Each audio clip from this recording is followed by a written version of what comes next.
বলছে জলান্তে গিয়ে পরপুরুষের রূপে নয়ন দিলি, আবার ঘরে এসে একে একে ডেকে ডেকে বলছে তোর কি লজ্জা নেই, তোর কি ঘৃণা নেই? ঠিক ঠিক একজনের ঘরে বউ হয়ে পরপুরুষের দিকে চাওয়াটা যে শাস্ত্র নিষিদ্ধ সেটা কি তুই জানিস না?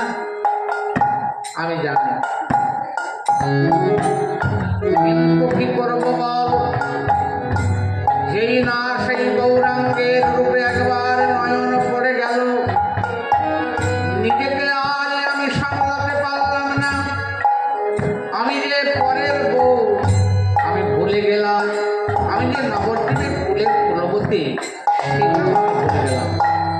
সেই গৌরাঙ্গের রূপে নয়ন দিতে দিতে অবশেষে কি বলো জানিস? বিতায়ে গেলাম আমি, বিতায়ে গেলাম রে, বিতায়ে গেলাম রে, বিতায়ে গেলাম রে, চিরজনমের মতো বিতায়ে গেলাম, চিরজনমের মতো বিতায়ে গেলাম রে, চিরজনমের মতো গৌরে তোমার হলাম বলে,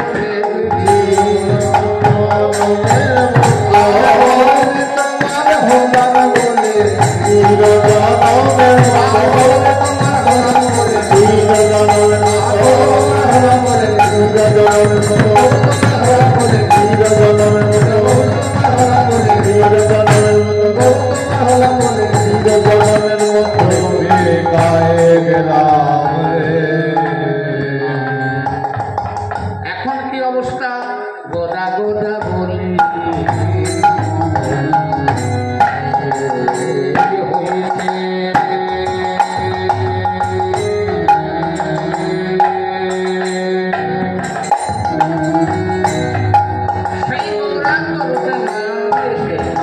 মনে হয় আমার একটা ব্যাধি হয়ে গেছে। গোদা গোদা বলি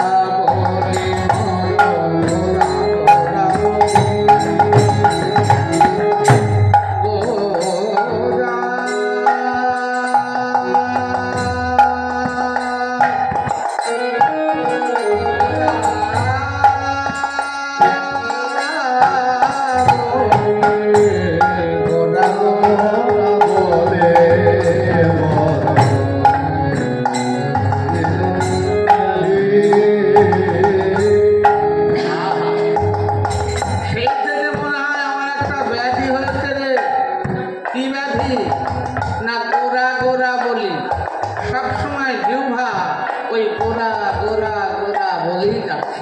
মনে হয় আহা ব্যাধি হলো রে, আমার কিবা ব্যাধি হলো রে, আমার কিবা ব্যাধি হলো রে, কিবা ব্যাধি হলো রে, ব্যাধি নাম নায়ক সবই কিবা বুঝি ব্যাধির আর নাই ঔষধি, কিবা ব্যাধি হলো রে, ব্যাধি নাম নায়ক সবই এই যে তোর বলা ব্যাধি, ব্যাধির আর নাই ঔষধি, মন বড় ব্যাধি, ব্যাধির আর নাই ঔষধি, বলা ব্যাধি ব্যাধির আর নাই ঔষধি, কিবা ব্যাধি হলো রে। জানিস সজনী, সেই গৌরাঙ্গের রূপে নয়ন দিয়ে গৌরাঙ্গের চরণে নিজেকে সমর্পণ করে ঘরে এসে আর আমার কি অবস্থা জানিস? গোরা গোরা বলি মোর কি হইল ব্যাধি। আহা একজন নদিয়ার নাগরিক বলছে সজনী, ব্যাধি যদি তোর হয় নিশ্চয়ই তার ঔষধের ব্যবস্থা আছে। ব্যাধি হলে ঔষধ নেই? আর একজন নাগরিক বলছে শোন, ব্যাধির ঔষধ আছে, কিন্তু কিছু কিছু ব্যাধি আছে যে চিকিৎসক চিকিৎসা করতে যায় না, ওই ব্যাধি তাকেও ধরে। একে বলে সংক্রামক ব্যাধি, ছোঁয়াচে ব্যাধি। হরিবল, ছোঁয়াচে আছে ব্যাধি, যেমন করোনা। বাবা যার বাড়ি করোনা হয়েছে, আপনি যদি যান আপনাকে যে ভক্তের বদনে সবসময় গৌর গৌর গৌর গৌর হচ্ছে, সেই ভক্তের সঙ্গে যদি কারো সঙ্গ হয়, সেই গৌর বলছে যার জিহ্বা সেই ভক্তের সঙ্গে যদি কারো সঙ্গ হয়, ওই গৌর বেলা ব্যাধিটা তাকেও ধরবে। হরিবল। তাহলে এই ব্যাধিটা খারাপ না ভালো? আমাদের জিহ্বায় তো আসে না, দিবানিশি শুধু দিবানিশি শুধু আবল তাবল পাঁচাল পাড়িতে থাকো, দিবসের মধ্যে কৃষ্ণ গৌরাঙ্গ বলিতে নাহি তো পারো। হরিবল। সারাদিন শুধু আমাদের জিহ্বা আবল তাবল পাঁচাল, কে কি করলো, পাড়ার কোন মেয়ে কোথায় গেল, কোন ছেলে কোথায় গেল, কার কি হলো, এই সমস্ত। ইচ্ছা করলে আমরা গৌর বলতে পারি, কৃষ্ণ বলতে পারি, গোবিন্দ বলতে পারি, কিন্তু আমাদের জিহ্বা বলে না। কি করে এই ব্যাধিটা আমাদের আসবে চিন্তা করবার দরকার। যদি গৌর বলাটা ব্যাধি হয়, তাহলে কি করে এই ব্যাধিটা আমাদের ধরবে? যে ভক্তের জিহ্বা গৌর বলে, যার নয়ন গৌর দেখবার জন্য ক্রন্দন করে, গৌর প্রাণ গৌর বলে যে সর্বদাই নয়ন জলে ভাসে, প্রাণ গৌর বলে যে নয়নে ভাসে, সেই ভক্তের সঙ্গে যদি আমার সম্বন্ধ হয়, যোগাযোগ হয়, তাহলে আমার জিহ্বা গৌর বলবে, আমার নয়ন হতেও গৌর বলে জল পড়বে। বিষয়ের জন্য সকলেই কেঁদে ফেলি বাবা। একটুখানি বিষয়ের আঘাত করলে, বিষয় হারিয়ে গেলে হাও মাপ করে কাঁদি, কিন্তু দিন চলে গেল, গৌর বলা হলো না। আহা, গৌর বলা হলো না। আহা, গোনা দিন যে ফুরায়ে গেল, আমার গোনা দিন যে ফুরায়ে গেল, আমার গোনা দিন ফুরায়ে গেল, গোনা দিন যে ফুরায়ে গেল, আজ ভজব কাল ভজব বলে, আমার গোনা দিন ফুরায়ে গেল। আজ ভজব কাল ভজব বলে, আমার গোনা দিন ফুরায়ে গেল, আজ ভজব কাল ভজব বলে, গোনা দিন ফুরায়ে গেল, তোমায় আজ ভজব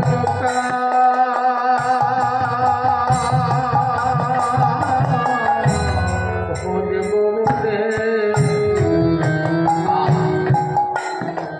ভজন যোগ্য দেহ পেয়েছি না, আমি ভজন যোগ্য দেহ পেয়েছিলাম,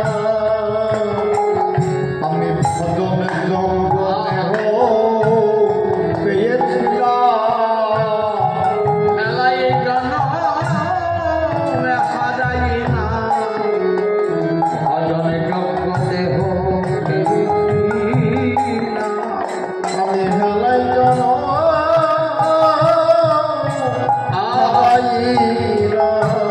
আগুন পানিতায় ভজন যোগ্য দেহ পেয়েছিলাম, মেলায় জনম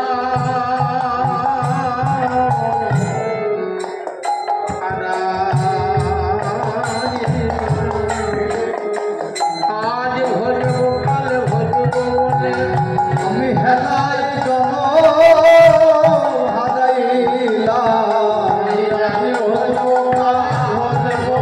বলে, আমি হেলাই জন হারাইলাম, বলে আজ ভজব কাল ভজব বলে, আমি হেলাই জন হারাইলাম, জনম ফলে গেল, জনম হারাইলাম, জনম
পরে মনে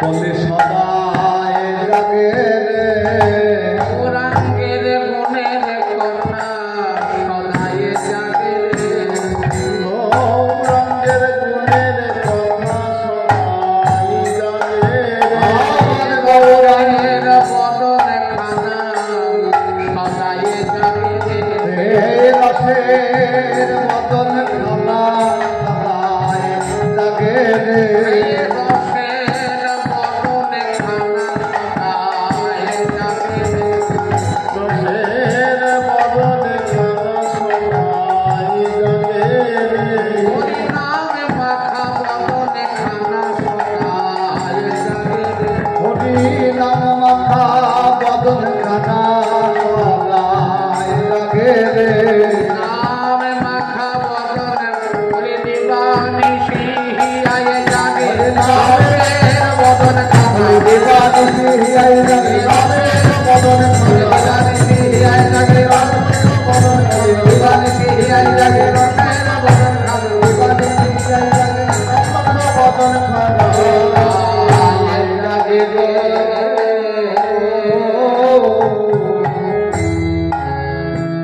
কি করিব কোথায় যাব ওকে করিব কোথায় যাব কি করিব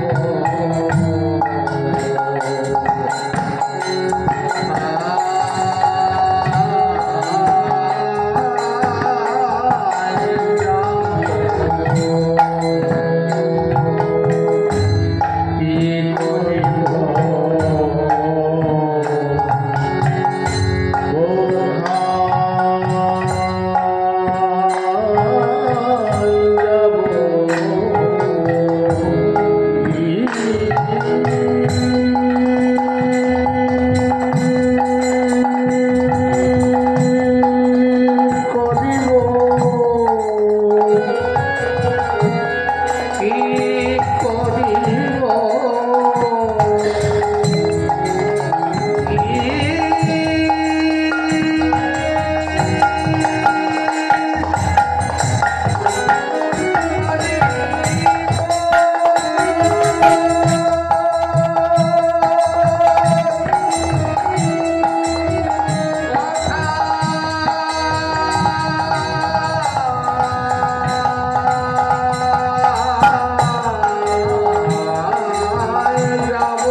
কোথায় যাব রে কোথায় যাব কোথায় যাব আর কোথা গেলে প্রাণ গোবরে বাবা কোথায় যাব আমি কোথা গেলে প্রাণ গৌর পাব কোথায় যাব কোথা গেলে প্রাণ গোবরে বাবা ফের সন্ধানে বলে দে না কোথা গেলে প্রাণ গৌর পাব সন্ধান করে দে না কোথা গেলে প্রাণ গৌর পাব বলে দে না কোথা গেলে প্রাণ গৌর পাব বলে দে না কোথায় যাব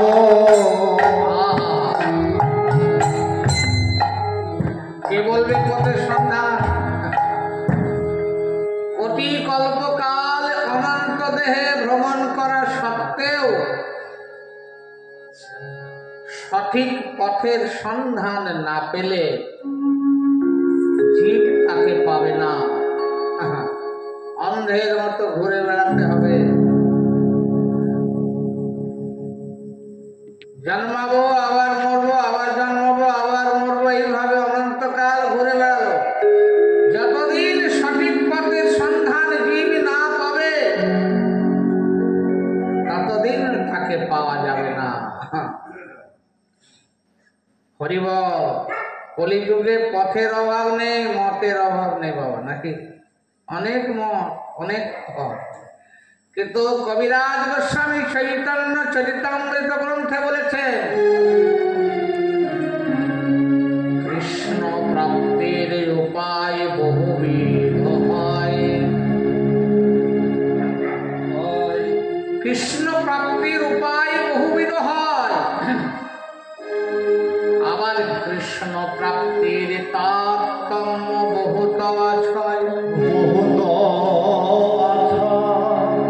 তবে যার যেই ভাব সেই সে উত্তম, সেই সে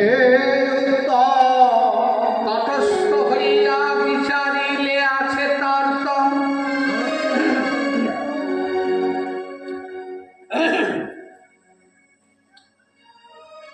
এই ভজন হচ্ছে রাগের ভজন।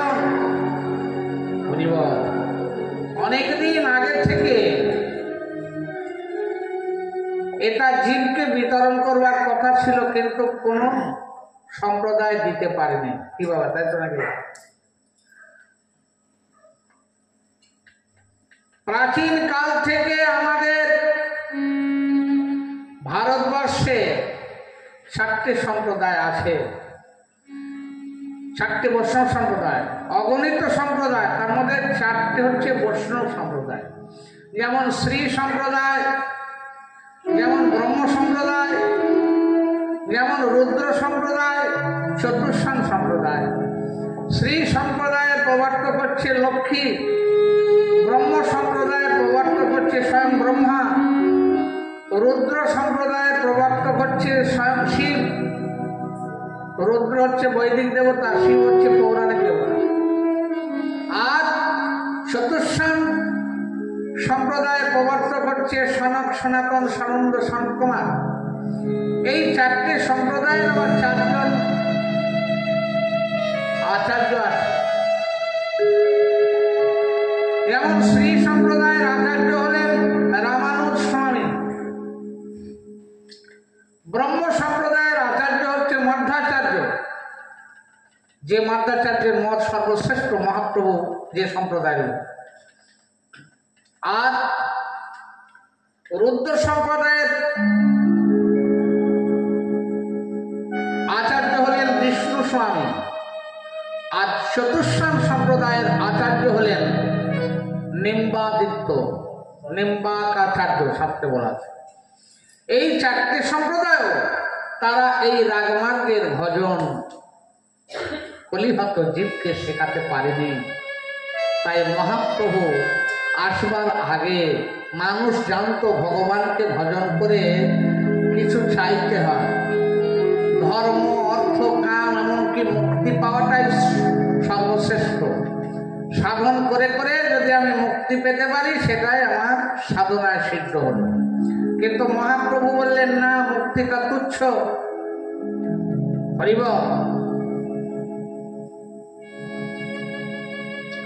অজ্ঞান কমের নাই নাম কহিয়ে কৈতব, ধর্ম, অর্থ, কাম, মুক্তি, বাঞ্ছা সব, তার মধ্যে মোক্ষ বাঞ্ছা এটা কৈতব প্রদান। যাহা হইতে কৃষ্ণ ভক্তি হয় অন্তর্ধ্যান, হয় অন্তর্ধ্যান। ভগবানকে নিজের করে পাওয়া, ভগবানের সঙ্গে একটা সম্বন্ধ স্থাপন করা, গোবিন্দকে সেবা করা নিঃস্বার্থ ভাবে, এটাই জীবের সর্বশ্রেষ্ঠ পাওয়া। মুক্তি পাওয়াটা, মুক্তি কামীও কাম। ভগবানের কাছে এটা ওটা চাওয়া মানেই কাম।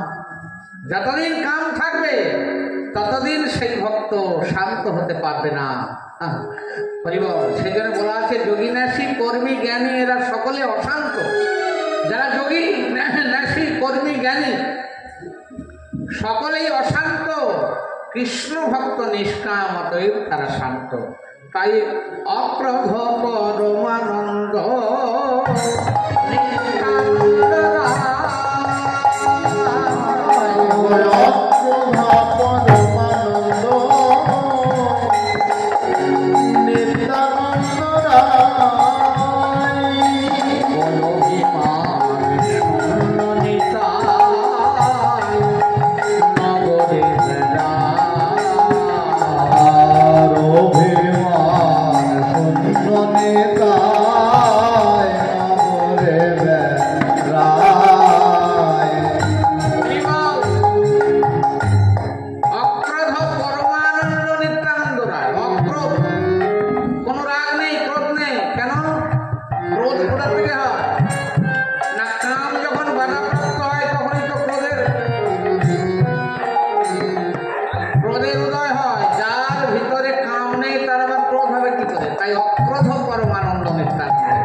সম্প্রদায় বললাম, সেই সম্প্রদায়ের গুরু প্রণালী আছে, শিষ্য প্রণালী আছে, সেই চিন্তা করে দীক্ষা নিতে হবে। যেখানে সেখানে এখন তো আমার মাইকে মন্ত্র দেয়,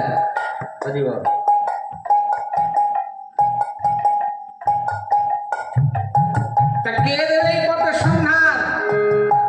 মতের অভাব নেই, পথের অভাব নেই। শিক্ষা গুরু, দীক্ষা গুরু এরা হলেন পথের পরিচয়। পথের পরিচয় দীক্ষা গুরু, শিক্ষা গুরু এরাই সঠিক পথের সন্ধান দেয়। কিন্তু সদগুরু পাওয়া ভেদ বাতাবে, জ্ঞান করো উপদেশ, পয়লা কো মহিলা ছোটে জব আজ্ঞার প্রবেশ। তাই তো গুরুদেব প্রসন্ন না হলে কৃষ্ণ কৃপা করবে না। যেমন কৃষ্ণকে সেবা করবার একটা বিধান দেওয়া আছে, তেমনি গুরু সেবারও একটা বিধান দেওয়া আছে। গুরুদেবকেও সেবা করতে হয়, হ্যাঁ, কিন্তু সেই সেবাটা শিখতে হবে। না শিখলে কিন্তু সেবাটা হবে না। সেবা কাকে বলে? ভজ ধাতু থেকে ভক্তি কথাটা নিষ্পন্ন হয়েছে। ভক্তির কথার অর্থ হচ্ছে, মানে ভজ ধাতুর অর্থ হচ্ছে সেবা করা। সেবা করা মানে ভগবানের সঙ্গে বা গুরুদেবের সঙ্গে সেব্য সেবক সম্বন্ধ। আমি সেবা করলাম গুরুদেবের, কিন্তু গুরুদেবের তাতে সুখ হলো না, সেটা সেবা হলো না। যাকে আমি সেবা করব সেদিকে আমার একান্ত লক্ষ্য থাকবে যে যাকে সেবা করছি আমার সেবায় তার একটু সুখ হলো কিনা, শান্তি হলো কিনা। যদি আমার সেবায় তার সুখ না শান্তি না হয়, তাহলে জানতে হবে আমার সেবাটা হয়নি। ওই জমিদারের বাড়ির মতো হবে। জমিদারের বাড়িতে গুরুদেব এসছে বৈশাখ মাসের দিন। এখন জমিদার তার বাড়িতে অনেক চাকর বাকর কাজ টাজ করে, দেখছে স্বামী স্ত্রী দুজন মিলে কি সুন্দর গুরু সেবা করছে।